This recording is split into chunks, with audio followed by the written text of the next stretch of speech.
venez vous-même de changer le titre de mon intervention et ça tombe bien puisque le titre c'était les entreprises agricoles face au marché, force et opportunités, et vous venez de dire force et faiblesse, et je pense que c'est un petit dérapage qui en réalité ne devrait pas être après la journée à laquelle je viens d'assister aujourd'hui, parce que l'intervention que j'avais préparée parlait des opportunités et des forces, mais mettait en garde contre un certain nombre de faiblesses.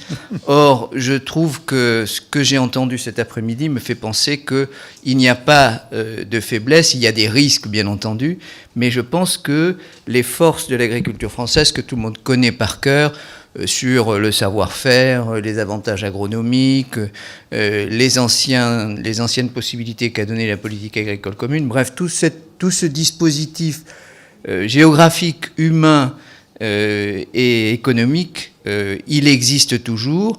Il a sans doute, et c'est peut-être la faiblesse qu'on est en train de finir de vivre, il a sans doute continué à reposer trop longtemps sur ses lauriers. J'entendais tout à l'heure l'intervenant parlant de la politique agricole commune.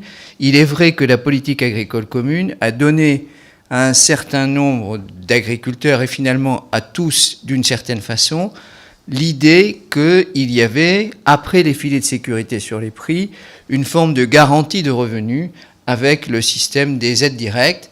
La question qui se pose, c'est de savoir si maintenant qu'on est assez avancé dans ce dispositif-là, ça n'a pas été plus un inconvénient qu'un avantage. Je ne dis pas ça de façon provocatrice, mais quand on regarde simplement par rapport à quel pays nous avons perdu, nous en France, des parts de marché sur le marché international, parce que c'est finalement ça le vrai sujet. Les forces de l'économie et du marché se traduisent par les parts de marché. Nous avons principalement perdu des parts de marché par rapport à d'autres pays européens et par rapport en particulier à un pays européen qu'est l'Allemagne. Par conséquent, finalement, est-ce que la politique agricole commune nous a servi ou desservi? En tout cas, ce n'est pas la politique agricole commune qui aura fait perdre des parts de marché à l'agriculture française, puisque les Allemands ont su en profiter et s'en saisir d'une autre façon. C'est quand même une interrogation que je crois, et après cet après-midi, je suis certain que tout le monde commence à partager de façon plus ou moins explicite. Mais j'ai été très frappé d'entendre la personne qui parlait au nom du secteur bovin dans l'approche qu'elle a donnée aujourd'hui, qui n'est pas celle qu'on a l'habitude traditionnellement d'entendre. Et je trouve que c'est intéressant quand on réfléchit par rapport au marché, puisque c'était le sujet. Je suis optimiste de nature et par conséquent, je suis convaincu que la présentation qui vous a été faite par le représentant du COPA arrivera à être fédératrice et à être portée par l'ensemble des 28 représentants des 28 États membres, des syndicats multiples qui sont adhérents au COPA. Rendez-vous dans quelques temps. Pour le moment, l'ambition affichée claire et stratégique sur le plan économique ne s'est pas encore traduite ni auprès des États membres ni auprès de la Commission.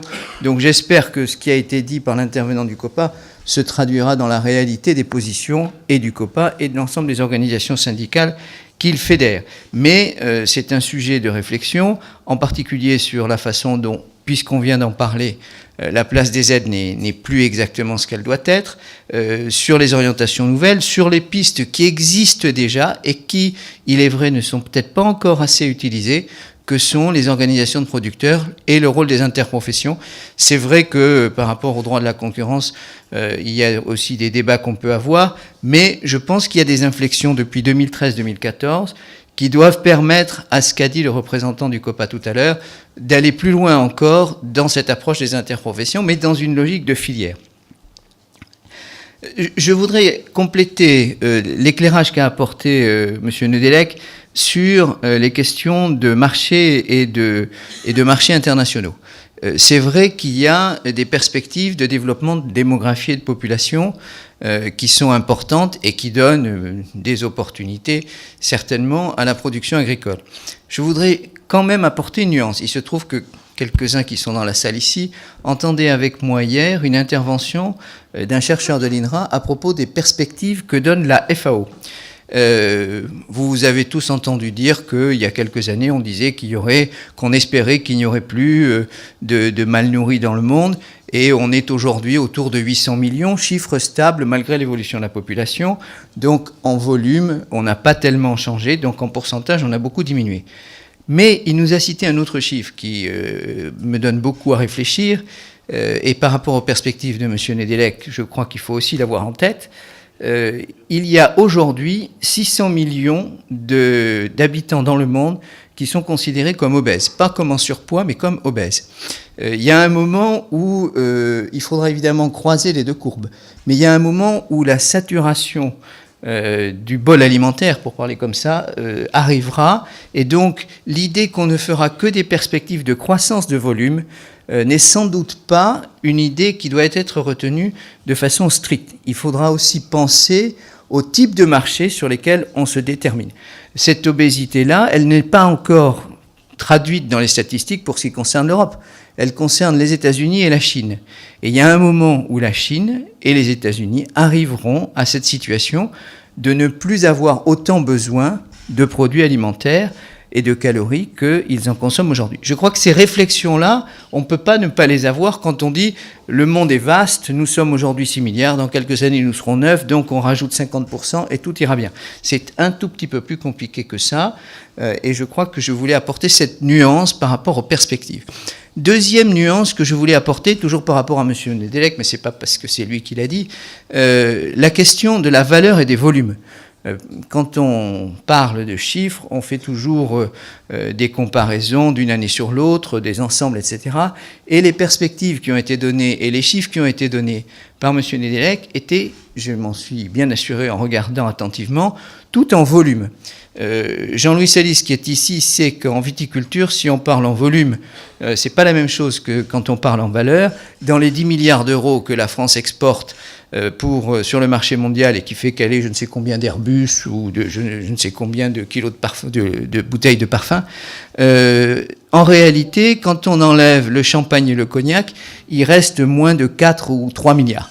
Par conséquent, en termes, les questions de valeur et de volume, quand on parle de marché, ne sont pas du tout négligeables.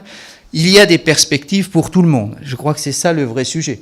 La question de savoir si on doit s'intéresser qu'au volume n'est sans doute pas suffisante, mais il n'est pas non plus logique de dire qu'on doit s'intéresser qu'aux produits. Alors je ne sais pas s'il faut parler de niche, Jean, mais peut-être pas. On va parler de segments, je crois que c'est beaucoup mieux, et ça correspond davantage à la réalité, mais je crois que justement, le segment de l'ensemble de l'agriculture française est une de ses forces. La force que représente l'agriculture française, au-delà de tout son contexte que tout le monde connaît, c'est d'avoir à la fois la capacité de produire des volumes qui sont des commodities, pour parler simplement, et qui sont à destination du marché qui va en avoir le plus besoin. Les cartes qui ont été montrées à nouveau par M. Nedelec sont très frappantes. Nous avons à proximité, et le bassin méditerranéen d'abord, mais l'Afrique ensuite, nous avons à proximité la partie du monde qui va avoir le plus besoin de ces volumes et qui ne va pas s'attacher à ces questions subtiles de type de produits, de sécurité alimentaire en termes de qualité, etc. Par conséquent, je pense que la logique de la segmentation est un sujet que là aussi, pour y avoir un peu travaillé, je connais un peu dans la viticulture, la viticulture ne produit pas que du haut de gamme et que du champagne. La viticulture, puisqu'on l'a cité beaucoup aujourd'hui, produit avec des segments de marché. Et finalement, si la viticulture française est réputée dans le monde, c'est parce qu'elle est capable d'apporter des vins qui sont à des produits, à des niveaux de prix différents. On ne va pas entrer dans cette discussion, mais je crois que c'est finalement ça qui est le plus significatif pour la viticulture, avec un autre point qui a été peut-être un peu oublié, c'est que ce point sur la segmentation et la protection des marques, elle date de pratiquement 100 ans. C'est quand même en 1935 que les viticulteurs, les premiers, ont commencé à organiser la protection de leur façon de fabriquer les produits, parce qu'il n'y avait pas que la marque, il y avait aussi des cahiers des charges, et par conséquent, on a réussi, je dis on, la France, à en faire le modèle qui est le modèle européen. Et je passe tout de suite à cette partie-là pour essayer de ne pas être trop long. Finalement, quelle peut être la perspective pour la production agricole française, puisqu'on vient de le dire, et d'une certaine façon, dans quel contexte elle se situe. Les parts de marché, on vient de le dire, il faut qu'on les reconquiert d'abord à proximité. On a perdu des parts de marché en Europe, il n'est pas normal qu'on soit concurrencé sur le marché intérieur par des produits de viande porcine, allemands ou espagnols. Il n'y a aucune autre raison que d'améliorer notre compétitivité. Comment on améliore notre compétitivité? Tout le monde a des idées là-dessus, donc c'est pas la peine que j'en rajoute, mais c'est un premier sujet. Le premier sujet, c'est qu'il faut ne plus perdre de parts de marché sur le marché intérieur européen. Ensuite, il faut conserver ce qu'on a réussi à faire sur le plan de l'exportation. Incontestablement, là aussi, il faut faire des choix et avoir une logique de segmentation. Là, ça ne peut passer, dans la plupart des cas, que dans des approches de filière. Et là, je rejoins ce qui a été dit par le représentant du COPA tout à l'heure. Il y a évidemment des producteurs de vin, il y a des producteurs de légumes, petits ou grands, qui arrivent à vendre directement tout seuls sur les produits internationaux. J'ai, dans une mission récente, croisé une viticultrice présidente d'une organisation de gestion d'une AOP, qui avait 6 hectares et qui vendait elle-même ses bouteilles de vin au Brésil à 15 € la bouteille. C'est un modèle extraordinaire, mais il n'est pas reproductible. Il n'est même pas du tout reproductible.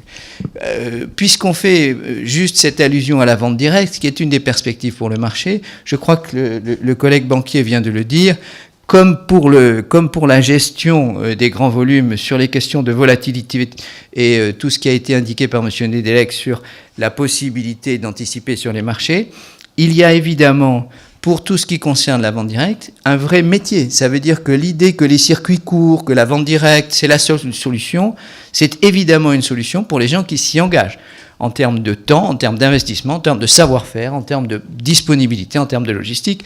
Donc, il n'y a pas là non plus de solution miracle. Il y a, comme pour la gestion, puisque 2 ou 3 intervenants y ont fait référence, un vrai besoin de professionnalisation de la gestion. Je suis très frappé par ce qu'a dit M. Vandamme, que je connais aussi pas mal, sur le fait qu'on ne faisait beaucoup plus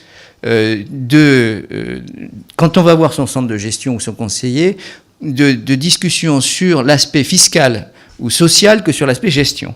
Il se trouve qu'il y a des études, là aussi, faites par les organismes de recherche, comme l'INRA, qui démontrent que dans toutes les filières, y compris dans la filière porcine, il y a une partie qui ne marchera plus jamais, et la question de la restructuration de l'agriculture française se pose, et il faut, je crois, qu'on se la pose, et une partie qui, de toute façon, s'en sort très bien, parce qu'elle gère comme il faut le gérer, et parce qu'elle gère. Et quand on enquête de façon fine auprès de ces producteurs dans les différentes filières, ce que disent les chercheurs, on ne peut que pour le moment que les écouter, c'est que c'est la plupart du temps pour des questions de gestion. Parce que les gens, ils font plus de DPI sans doute, ils font pas assez de DPA peut-être. C'est pas un seul sujet simplement de la nature de l'investissement, c'est aussi un sujet sur lequel on a tous porté les DPI, c'est-à-dire les dotations pour investissement, pour ceux qui ne savent pas très précisément, c'est-à-dire avec l'idée de permettre la progression de l'agriculture.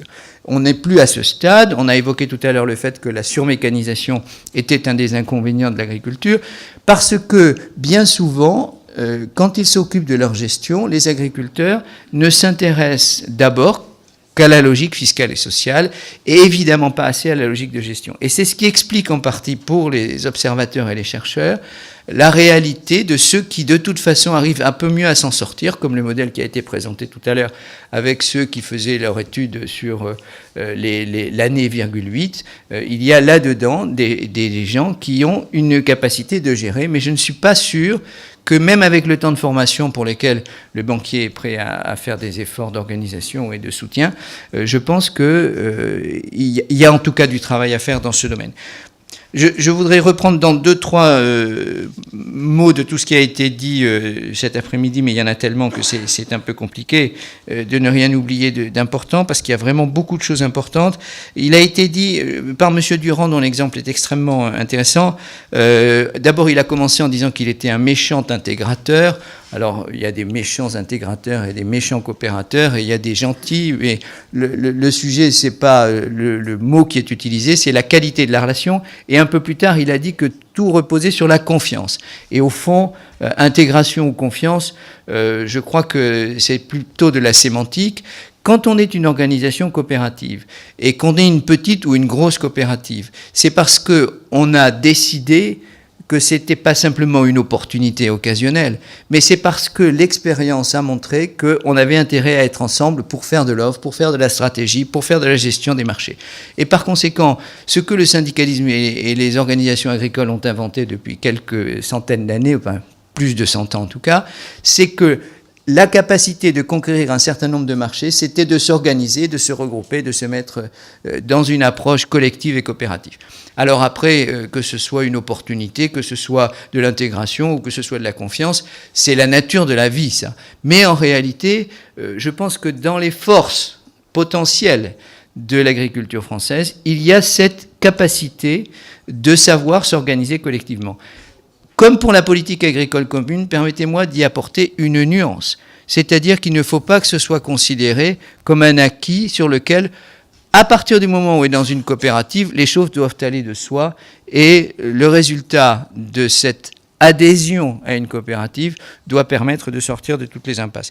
Il y aurait énormément d'autres choses à dire par rapport à tout ce que j'ai entendu cette année, cet après-midi, et qui me semble très riche. Je crois qu'il y a des mots-clés pour les forces potentielles de l'agriculture française, que sont les coûts de production. On en a peut-être pas assez parlé, mais il y a quand même beaucoup de choses à faire sur les coûts de production pour pouvoir être compétitif.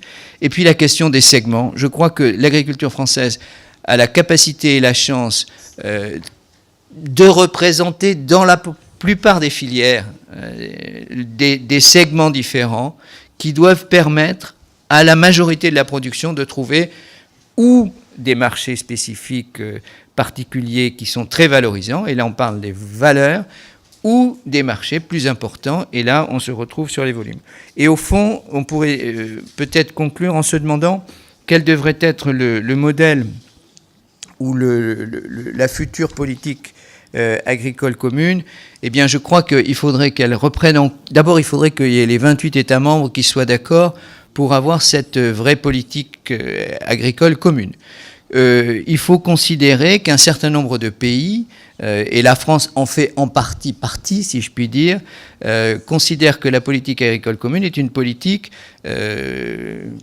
j'ai failli utiliser un mot qu'il ne faut pas utiliser, social. C'est une politique territoriale, on va dire. C'est-à-dire dont l'objectif est de maintenir une partie de l'activité sur une partie du territoire. Il ne faut pas négliger cette partie-là parce qu'une partie des États membres de l'Europe le souhaite, parce qu'une partie de notre pays le souhaite, et parce qu'une partie de notre pays en a besoin. La question technique qui se pose, c'est de savoir si cette partie socio-territoriale, elle doit être traitée État par État pour éviter les complexités et les incertitudes qu'on connaît, ou si elle doit être traitée par un budget communautaire qui risquerait d'être englouti dans ce sujet-là. Ça n'est pas ici qu'on va en débattre, il faut traiter cette question. Mais elle a aussi des objectifs, et je trouve que ce qui a été intéressant, c'est la présentation qui en a été faite, de capacité d'exporter son savoir-faire, son modèle. La question de la protection des appellations d'origine qui date en France de presque 100 ans, la France a réussi à en faire passer le message au niveau européen. On est en train de pouvoir le faire passer dans les normes internationales et par conséquent, la qualité et la façon de savoir vendre avec des cahiers des charges, des produits avec un savoir-faire et une marque sont repris par l'Europe. Il faut consolider cette partie-là, c'est absolument évident. Parce que l'Europe est tout à fait en avance sur ces questions-là. Évidemment, on ne va pas ouvrir le débat sur les accords transatlantiques, mais je crois que personne n'a en tête qu'on puisse justement abandonner cette partie-là. Et puis, dernier point sur lequel je crois l'Europe a une force, et je dis bien l'Europe, et c'est pour ça que je pense que le véritable enjeu, c'est de se mettre en position de savoir faire passer les messages au niveau européen, et donc 28 États membres autant qu'autre chose, et puis d'avoir des positions homogènes dans notre pays, c'est tout ce qui concerne les aspects sanitaires. Je crois que on a l'exemple du lait sur la Chine, on ne va pas en faire un fromage, si je puis dire, mais en réalité, je pense que cette force sur le savoir-faire et l'image, et cette force sur les garanties sanitaires qu'on peut offrir, font partie de ce que la majorité des pays qui auront réglé leurs problèmes de volume, voire qui l'auront dépassé, et je pense que ça, il faut avoir en tête qu'on est en train de le dépasser. La question que j'évoquais tout à l'heure, prudemment, parce que ça mérite débat sur l'obésité, fait que la question de la qualité des produits alimentaires comptera autant dans les perspectives que l'Europe saura défendre et pour lesquelles elle a des avantages que la situation actuelle. Merci, excusez-moi. Merci Georges Pierre.